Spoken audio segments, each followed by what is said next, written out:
My Karen boss treats us like children and costs the company millions of dollars. Many years ago, I worked for a company that hired an increasingly obtuse financial department who took over when they first reorganized. It used to be a loose collection of managers, but the year after I started, they went to a more organized and separate structure. To be fair, this is more about my boss than myself. We had a travel team, a group of volunteers from sales and IT who would go, en masse, with equipment and techs to do setups, displays, and network at trade shows. We had a booth, some sales guys would be there, and networking would commence. There was always a set of volunteers from IT department because some of the shows would be in big cities, and we'd get to attend vendors' events, parties, and hang out with the sales guys who were mostly gay alcoholics for some reason and super fun. There was this kind of seniority of who got to go volunteer, but nobody really complained, and everyone rotated who got to go. You got to go to DEF CON last year, it's my turn now. Okay, fair.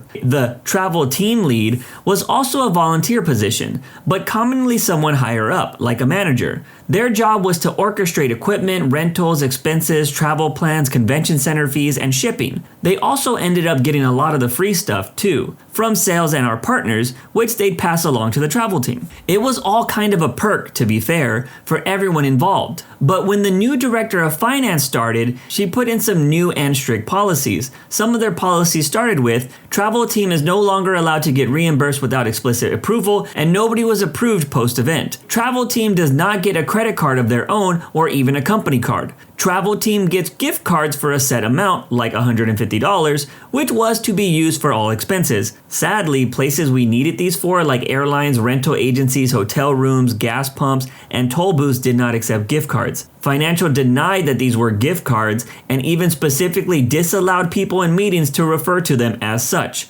They were pre-approved credit balances. I think that's what we had to say. But to the rest of the world, they were 100% gift cards. Another policy was no matter how early you asked for it, often finance waited until the very last minute and usually after half a dozen reminders to get anything approved, which incurred a lot of unnecessary costs, like expedited shipping, same-day rental penalties, and inflated airfares. Lastly, if they forgot, it was your fault or your manager's fault for not reminding them enough. Okay, we reminded you 4 times to buy the team airline tickets and it wasn't done. We should have reminded you 5 times, so our fault. This was all in response to the director of finance's claims that it would reduce fraud, an issue that, as far as anyone could tell, never happened. The director had this Dolores Umbridge approach that everybody somewhere might get away with something. She was a patronizing grit with a smug grin and this annoying head waggle when she downsplained something to you. So we'll call her Dolores. Before her, the travel team would just submit receipts and get reimbursed. Dolores put an end to that, specifically saying that the previous lead of the travel team was going to spend all the money on steak and wine. He understandably told her to go screw herself and quit the company when the dust settled.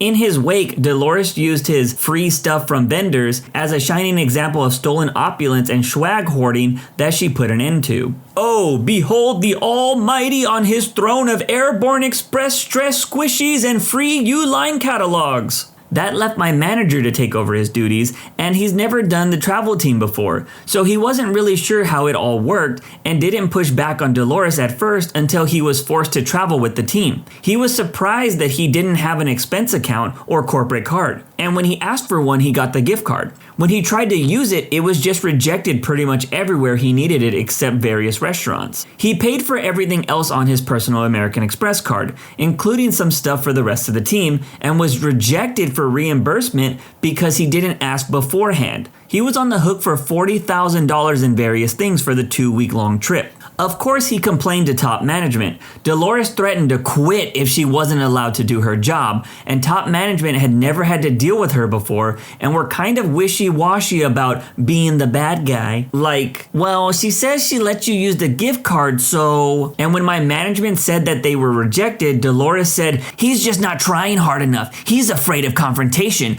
He needs to be a big boy and fight back. But in the end, the top management reimbursed him under the pressure from the legal team. After that happened, Dolores settled on having certain things prepaid for, like hotel, travel, truck rentals, and shipping. But they waited so long to do them that they often tried to get hotel rooms or truck rentals the day of a popular event, sold out, or got the wrong hotel. Washington, D.C. is not the same as Washington State. Or waited so long for shipping, it cost $250 to send something overnight that would have cost $40 to send it weeks prior. They also didn't understand how much anything actually cost, and how we saved money by doing things ourselves. In some cases, finance did everything wrong, so the team would arrive at the right hotel, but found out that finance didn't submit an authorized approval, and found out that finance didn't submit an authorized approval for a card. For example, incidentals, a requirement for most hotels for trade shows. And nobody could reach them, so again, people got dinged on their personal cards. Again, Dolores said, they just can't accept what the hotel desk, convention center union, or dumb minimum wage bunnies at the toll booth tell them.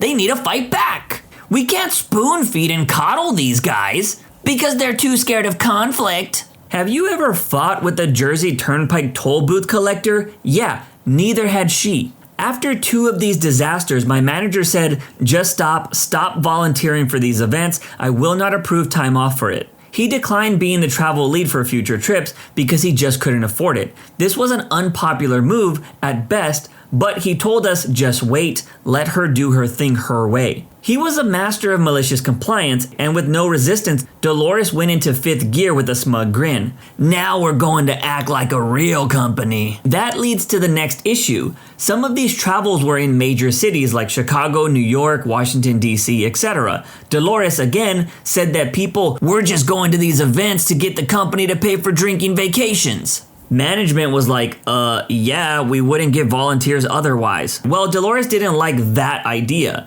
so she decided that she would hold a staff lottery and you could enter your name and she'd have a drawing on who got to go. To be fair to everyone. This fairness seemed awfully slanted on her own staff, by the way, which we'll get to shortly. The point of these trade shows was not to take a vacation, something Dolores made absolutely sure to point out, but she didn't grasp the entire reason we went, to increase our business. It had to be IT folk for setup and sales folk for the schmoozin'. But that concept never got past her ears into her cognitive understanding. Well, since those IT and tech folk who already couldn't go didn't want to pay for it, we didn't volunteer. So the travel team ended up being other company staff who had no idea how to work, act, or deal with trade shows, which was a horrific, expensive disaster. Imagine the administrative assistant for marketing on the 5th floor winning a ticket, only to find out she had to pay for everything. Plus, Dolores always sent one of her own to keep an eye on everyone. But none of them knew how trade shows worked either. They only knew how to cater to Dolores and her controlling issues. What is a union fee? What is corkage? No, we did not approve some union to give us power. You plug your boot stuff into an outlet or something. They won't let you? Who is they? Well, then stop using the TV screens in the booth. You don't need them. We don't even sell TVs anyway. Did you know that if you have a conflict with an event center union and decline their help, that they just charge you anyways at the max rate? Yeah, Dolores and her team didn't know that either. And let me tell you, paying those guys a few $1,000s ahead of time is a lot cheaper than just letting them charge you fines afterwards. Oh, she tried to fight back because she was not afraid of conflict, but lost heavily. Ironically, despite Dolores stating otherwise at great lengths, the non-IT or salespeople who went actually thought it was company-paid vacation-ish, just like Dolores warned about, making it a kind of self-fulfilling prophecy. The fact that they had to work was surprising at first. Then after the word got out, nobody would enter the lottery. So now they had no volunteers. So Dolores assigned them to interns. Interns! I could write an entire novel from that disaster alone. Imagine sending a bunch of college kids to Vegas, telling them they had to pay for things, and putting them in a job-conflicted situation where they were guaranteed to lose. I'm sure many laws were broken. Dolores then had to send along chaperones to manage it. who were more of her finance department flunkies, and our company ended up with massive fines for various issues, including paying bail for the interns. Because the interns got into so much trouble, Dolores started hiring room monitors for the hotels, and fully legal adults had to go to the show, work the entire day at the show on their feet, and then check back into their hotel rooms. She also put 4 to 6 people to a room too, like they were in a high school band or something. She even had breathalyzers brought to make sure that nobody was drinking. Adults. She treated adults like this. This was brought up by the sales team as a PR nightmare, and my boss said, just wait, okay, let her hang herself. The first year of this, the travel team's expenses increased by over 4,000%. You heard me right, 4,000%. Trips that used to cost $3,600 were now costing $144,000 or more, often because of last-minute fees and penalties. The travel team's expenses went from $100,000 annually on average to over 2-point-something million. Because stuff was so badly mishandled, we lost a lot of our booth slots and booth renewals. So we lost half of our trade shows and looked like idiots to our clients. But the main reason we went to these trade shows in the first place was for networking, so there was literally no reason to go anymore. This was pointed out to Dolores multiple times by the sales team, so she doubled down and canceled the travel team after 1 year. Finally, top management got involved, who actually fought with Dolores for a year until she retired for personal reasons to dedicate herself to her family. It then took nearly 2 years to rebuild the travel team from scratch. People got corporate cards, travel team leads became an actual job, and when we hired one, she handled all the financial stuff for us, so it was much better and saved the company a ton of money in her first year. And there was so much rejoicing after this happened. The OP of this story did answer a few questions regarding this post. Why was she not fired when she went from spending $110K to $2.1 million? Several reasons, the biggest being that she was director of finance, so I am sure when she gave her fiscal report, she downplayed the mistakes. We also had some really good years in the early 2000s. So if we made $2 million in profit the previous year and $3 million the next, that loss would have gone unnoticed until someone realized that we could have made $6 million instead. That's my theory at any rate, based on the aftermath. Dolores was friends with 2 of the top managers and supposedly had a come to Jesus meeting with them about the state of the company's financial standing. So that's why they hired her in the first place. By the second year, several directors had quit, including friends of the top management who took them for drinks later on and got the entire scoop. Dolores has got to go. The trade show thing was only one of the cases where she messed things up. She also completely hosed one of our major supply chains by lowballing them and making a few enemies that nearly destroyed the company and gave away some of our more lucrative contracts with vendors to competitors because that broke their anti-competitive clauses. There were more issues, but that comes close to identifying some people, which is a big no-no here. What happened to the Christmas party? The Christmas party wasn't nearly as interesting, she just didn't have one. This was nearly the tail end of the whole "we're going to run like a real company now" fiasco, but once the budget for events was $2.1 million from $110,000, the Christmas party was probably far down on her list of worries. I don't think she even knew she was supposed to have one. Some people think she was funneling that money to cover up the massive expense increase for the trade show fiasco. But I can't imagine that those budgets were from the same pool. I think around November people started asking, don't they have a holiday party every year? But nobody knew who was doing it. Usually it was 3 people who were a part of it in the previous years, but they were no longer with the company. They had quit mostly because of Dolores. But even they didn't run it, per se. They hired and catered it out to some fancy hotel locally. Our fiscal year was Jan to December. So December was huge for tying things up. And this was the first year running fiscal year end stuff. She came on board late in the previous year, and so the finance would have been normally very occupied. How was she let go? She had just gained too many enemies in the company. It took a while, but after she had been with us for a year and a half, she had accumulated too much negative drag on her inertia to get things done because there started to be a very positive, strong passive resistance. This caused her to spiral out of control and try to start a coup which gained no traction and singled her out as being mildly unhinged to say the least. By the time her second anniversary came and went, she started taking sabbaticals until one of them became permanent. Her assistant took over, but then was let go. and they brought in some consulting group who started the new financial team. They were the ones that suggested that someone have the table team lead as an actual separate paid job. The woman that got hired and ran that was amazing. Is it true that she tried to sell keychains and pens? No one asked this, but a former coworker reminded me that she was appalled that we were just giving away some of our normal booth freebies like stickers, pens, shirts, and keychain flashlights. She demanded we charge at least a nominal fee for them, but IIRC, nobody followed that mandate. I only personally knew that she sent out a memo admonishing employees that a lot of the keychains went missing and she was seeing them in people's desks. Those cost the company money and wanted to charge those employees $3 for them. But apparently she wanted to charge people at the booth as well. But let me know, who was the jerk in this situation? Bro, I would have not worked with this woman the OP described here. It is crazy the lengths that she went to make sure people weren't drinking or doing bad things on this vacation. Reminded me of the time that I went on a high school class trip that lasted 2 days, and we had teachers watching our hotel rooms to make sure that the boys weren't sneaking over to see the girls. It's crazy that companies can make so much money but not notice that they were losing so much over time as well. I freak out when my account is missing $20. Also, I hate this whole concept of you need to be confrontational to get stuff done. That's just not true. In most cases, you just need to explain things in a way that people can understand. This has worked for me many times in the past, and it's a better alternative than raising your voice. I caught a car dealer with their pants down and they just pretended like I didn't exist until I left. It was around 2009 when there was a scrap scheme in Scotland. You could get £2,000 if you scrap your old banger towards a new car. I decided to go for it. But being a student, I could only afford a small car, so I was browsing the market. At the time, the new Twingo arrived, so I went to the Renault dealership near me to take a look, and to check if I could fit into it. I'm a big guy. The dealership happened to be an Arnold Clark, known for their very pushy sales techniques. So here I am, trying to look at a Twingo. But there was a small crowd of people around it.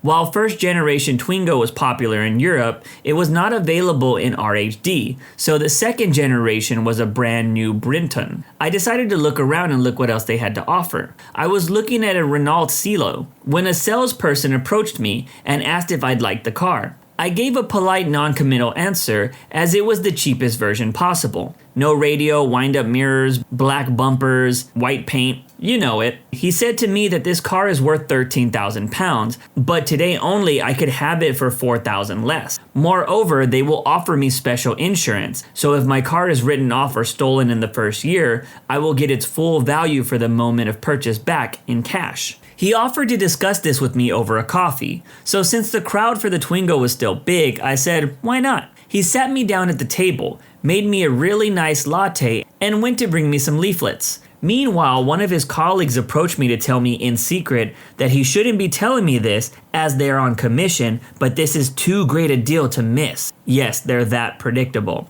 Finally, the first guy came, and it turned out that he not only brought leaflets, but also brought the contract and other documents ready to sign. I took a sip of my coffee and told him that I need to give a good read to these documents. I started from the insurance documents. It said indeed that if I crash the car or if it gets stolen within the year of purchase, I will get its full value at the moment of purchase in cash. Its full value, that is £9,000. So I stopped reading and asked the guy, you said you can sell me this car for $4,000 less than what it's worth today, right? He said, yes. I said, great, this insurance document values the car at $9,000. If I can have it for $5,000, I'm paying cash right now, and I'd be happy to drive it off in the next 15 minutes. Where do I sign? I start browsing the paperwork for that other document, but he snapped them out of my hands and told me that he needed to check something, then disappeared into the staff-only doors. I just sat there. The other guy came and asked if he could be any help. I told him the other guy went somewhere with my contract and I wanted to sign it, but he never came back. He told me that he'd go look for me and that I am to wait and make sure that I am comfortable. They will be back right away. He disappeared as well. I finished my coffee, tried the Twingo, it was not comfortable, tried the new Revolt Master because I like vans, and left. The rest of the staff was giving me the wide berth, so it was fun. But I finally got bored. I ended up with the Daihatsu purchase from an independent dealer, which I love and I drive it all those years till today. Actually, there was a little side story with the Daihatsu as well. Arnold Clark didn't have Daihatsu dealerships, so there was only one independent dealership in Glasgow. I went to the first one, and while I was taking a look, I overheard sales guys talking to each other about bloody Polish people wasting their time, while Poles don't have the money for brand new cars anyways. This was the time when Polish immigration to the UK was still relatively a new thing. On hearing that, I just got up and left and didn't look back. Got my car from another dealership on the opposite end of the city. When I picked it up, I drove by that first dealership and drove slowly while blasting Polish music from my stereo. But let me know, am I the jerk? I spoke about my bad car dealership experience in another video, but man, why does buying a car have to be so scummy? Like, I understand things run on commission, but having to play games when it comes to making a purchase is kind of shady. And in the instance of this OP, it seems like he caught the dealership with their pants down and they were able to just pull out of the deal. Seems pretty messed up, but sadly, that is the world. That's it for today's video. If you want to make sure you don't miss out on any content, hit that subscribe button and make sure you hit that bell to turn on notifications. If you want to finish listening to all those stories, use the playlist at the top of the description. And if you're someone who live streams and needs copyright-free music, check out the Cream of the Crop music by searching Cream of the Stream on Spotify or whatever music platform you choose. Remember, it's free.